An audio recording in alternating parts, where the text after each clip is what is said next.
All right, I just want to introduce my colleagues from West Bengal, those who will be joining us in just a short while to give you the live update. We'll also try and go to Kamaljeet, who is in Odisha. Surya Agni and Anupam will also be joining us to give a sense of what happened during the entire landfall process of Cyclone Yaas. Now, gentlemen, just hold on for some time. We will come to you after this report because the landfall process of Cyclone Yaas is completely over. It had the maximum impact in Balasore area of Odisha, the coastal areas of West Bengal, especially the South 24 Parganas and West Midnapur district were also severely impacted. Take a look at the entire process of Cyclone Yaas, how it hit, and then, of course, the aftermath of the rains and the gushing winds.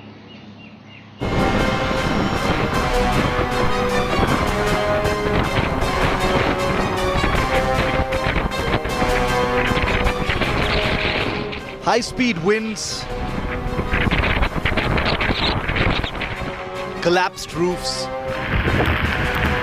uprooted trees,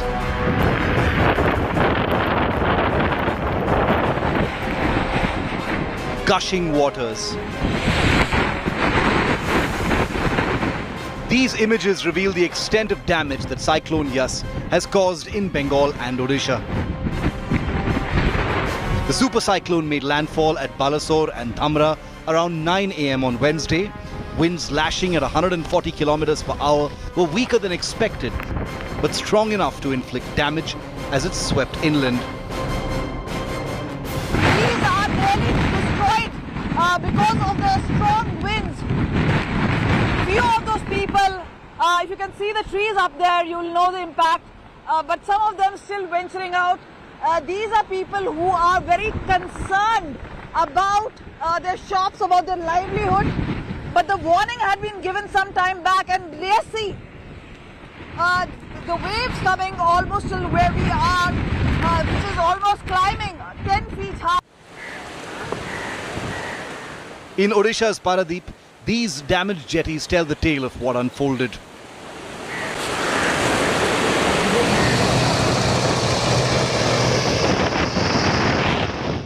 As Yaas blew in ferociously, the National Disaster Relief Force rushed into relief efforts. They rescued a 6-month-old infant and an injured woman in Balasore. अरे ये इतना दूर तक कभी नहीं पानी आता है जितना भी तूफान गया है आप देख सकते हैं किस तरह से वहाँ पे जो सिचुएशन है आपको यहाँ पे लपटें दिखाएं तो 10 फीट से ऊपर लपटें आ रही हैं देखिए यहाँ पर और जो आसपास दुकानें हैं यहाँ पर ये देखिए दुकानों तक पानी आ रहा है जो कि कई फीट ऊपर है यहाँ पर बचाने की कोशिश की जा रही है The army too joined in the relief effort.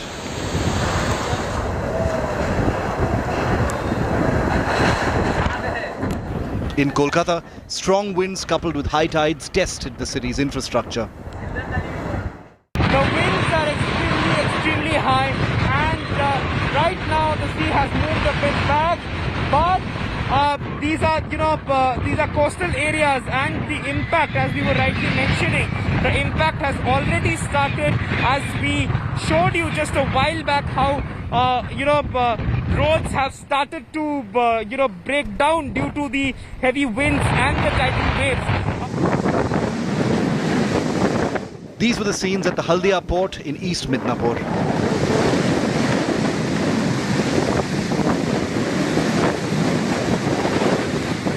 The Coast Guard conducted recce's looking for those who might need assistance.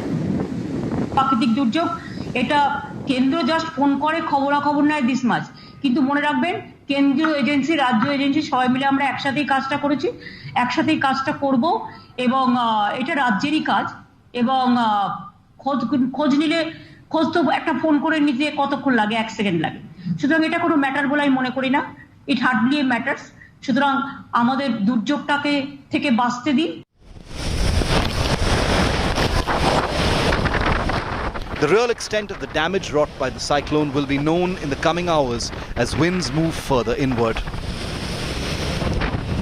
We are thoroughly prepared, we are thorough professionals, we have a team of uniformed people from the state fire services, police services, forest services.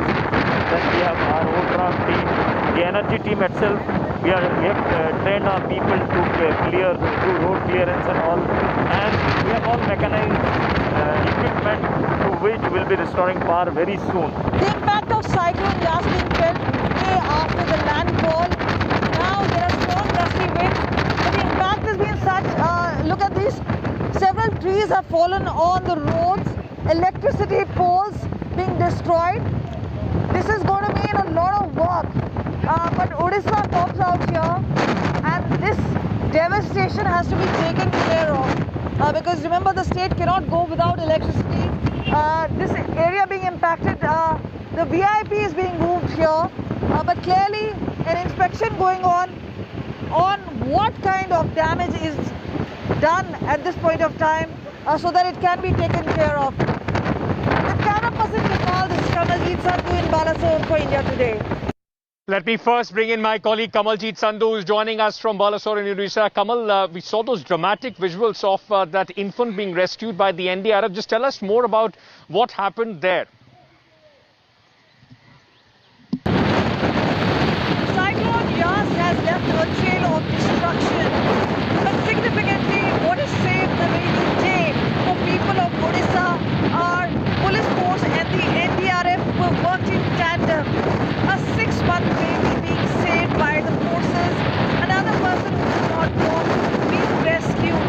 These are instances of heroism, and despite the Cyclone Yaas leaving its trail of destruction, there are tales of heroism which will be tale-told in times to come. From one challenge to the other, the state has moved on. But this time it was a double whammy, because along with the pandemic came the cyclone.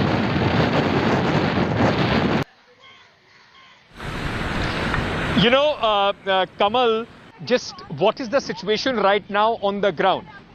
Is the worst over as far as the cyclone is concerned, with the kind of, wind speed and the water which was coming in? Well, Ankit, I'm sure you can't really see behind me, but let me explain the situation. There was high tide going up to 10 feet. Behind me, you can barely see any water now. The water is completely receded. Today is full moon, so yes, we were expecting high tidal waves, but the sky has been overcast and there are high-speed winds still going on. So Cyclone Yaas may have left, but its impact is still being felt in the evening. Yes, Odisha is limping back to its normalcy. There are several trees which have been uprooted. There are several electric poles which have been uprooted. Electricity supply has been snapped in several places. But the damage has been kept to the bare minimum. There's been an assessment which is being done by the team. There's been one loss of life, we've been told, because a person was under a tree and it really fell. And that is how the death occurred. But yes, another one person is said to be critical. But Odisha maintains a track record, because remember, this is a state which witnesses 2 to 3 cyclones every year, some of them super cyclones, some of them extremely severe cyclones, like the one in Yaas. But by the time it had hit Balasore, by the time the landfall had happened, the wind speed was 140 kilometers per hour. So compared to several other cyclones, lesser. But this is also a year of the pandemic.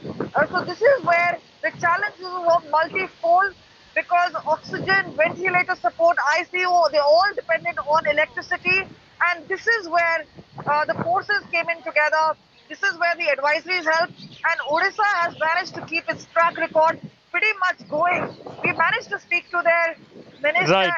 SD Mishra, and he said that there are SOPs in place, and that is why the casualties, the number of evacuations, almost 5 lakh in numbers, were done way in advance. And now, Odisha in the next 24 to 48 hours would have moved on from Cyclone Yaas. Yes. All right. Thank you, Kamal, for joining us as we speak. Cyclone winds have, in fact, reached Odisha's Kaptipara district. where rains and gusty winds are being witnessed. You can see this with the help of this graphic that we are putting on your screens, how the cyclone is in fact moving from Balasore. It has now reached in fact the Kaptipara district, where once again the wind speed, the wind activity has picked up, and also the rains, the intensity of the rains has also gone up. From there, let me now bring you to West Bengal, where my colleagues Suryagni and Anupam have been reporting through the day from, in fact, Digha and South 24 Pargana districts. Coming to you first, Suryagni, give our viewers a sense of what is happening on the ground. It just seems that at least this time the state government was possibly better prepared, and thankfully the intensity of the cyclone was also not as high as it was expected initially.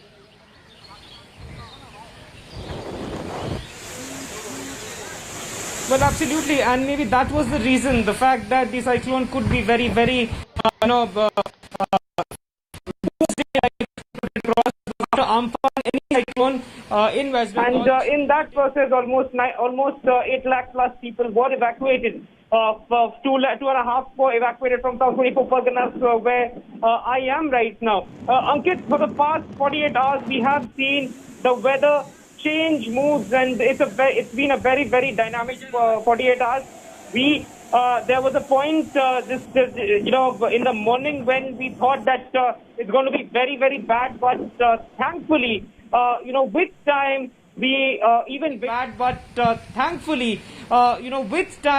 we even witnessed something like sunshine. And however, there is a presence of winds, but there is a difference between the winds that we were facing, the very raw, rough, strong winds, and the sober, mild ones which we are facing right now. Yes. One very important thing that we need to understand over here is that the coastal lines of these coastal lines of let's say from Digha to Bokka, these tourist lines, okay, extremely habitable for tourism. So that's basically what I want to say is that Suryagni, we are experiencing some audio difficulty. There are bandwidth issues, and people can understand right now because of the cyclone and the windy conditions. We are experiencing some technical difficulties in that audio. Suryagni, we'll come back to you, but Anupam, just give us a sense of what's happening in Digha. Initially in the morning, the kind of wave activity, the activity in the sea that we were witnessing was quite violent. How is the situation now?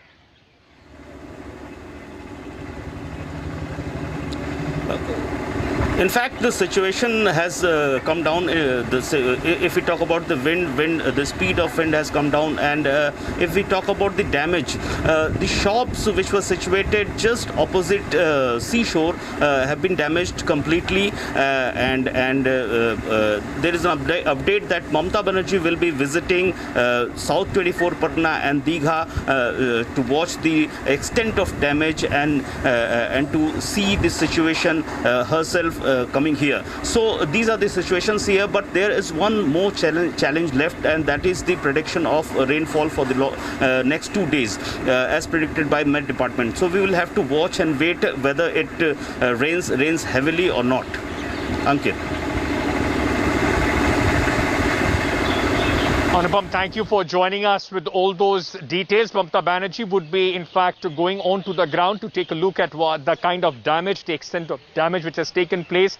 The state of West Bengal seems to have learnt its lessons from last year's cyclone Amphan, and this time at least the damage has been minimized. At least in Kolkata and other places, it seems that the government and the administration was at hand to deal with the situation.